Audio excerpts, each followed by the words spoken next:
Module 4, practice problem number 8, Apologia Physics. A golfer hits his ball up to a green that is on a hill. If the ball's initial velocity is 75 feet per second at an angle of 60 degrees, and it hits the green 94 feet from the golfer, how high is the hill? Okay. In this problem, we want to determine the height of the hill. Thus, we are interested in the y dimension, obviously. We can figure out the y component of the initial velocity. We end up doing that in a couple steps anyway. And we also know the acceleration in the y direction. It's because of gravity, so negative 32 feet per second squared. But unfortunately, to determine the distance that the ball travels in the y dimension, we need to figure out the time it takes the ball to hit the ground. We need to do that by starting and using the x dimension. So that's why I have this up here first, the x dimension. In this dimension, we can calculate the initial velocity, and we know that the acceleration is 0. We also know that the ball traveled 94 feet in the x dimension. With this information, we can use equation 2.19 to determine the time that the ball was in the air. First, we need to determine the x component of the initial velocity. So we do that by saying the initial velocity in the x component is 75 feet per second times the cosine of 60 degrees.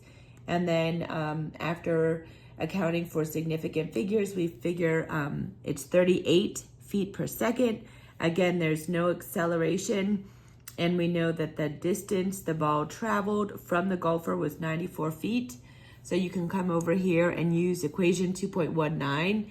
Delta x equals v naught times time plus 1/2 at squared. Again, anything times 0 is 0. So it simplifies to delta x equals v naught t. Solve for time and you get delta x over the initial velocity. So 94 feet over 38 feet per second. Again, taking consideration to significant figures, we figure out that it's 2.5 seconds. That's how long it takes. So now that we have the time, we can go back into the y dimension and figure out the height of the hill. Again, to do that, we need to determine the initial velocity in the y dimension. So we do that. The initial velocity in the y dimension is 75 feet per second times the sine of 60, which ultimately gives us 65 feet per second.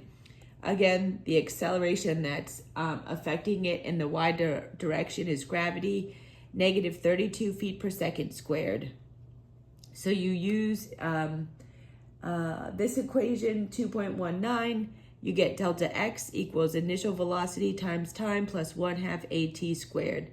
Put all of the information that we know in. Then you get delta x. Now, I added this here for calculator purposes, but really, we need to consider significant figures. So we have 2 significant figures here, 2 significant figures here. We can only have 2.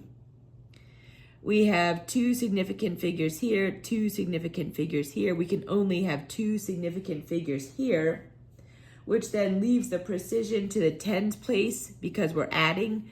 So the delta x is 60 feet. So again, what is delta x? That is the height of the hill. So right here, 60 feet tall.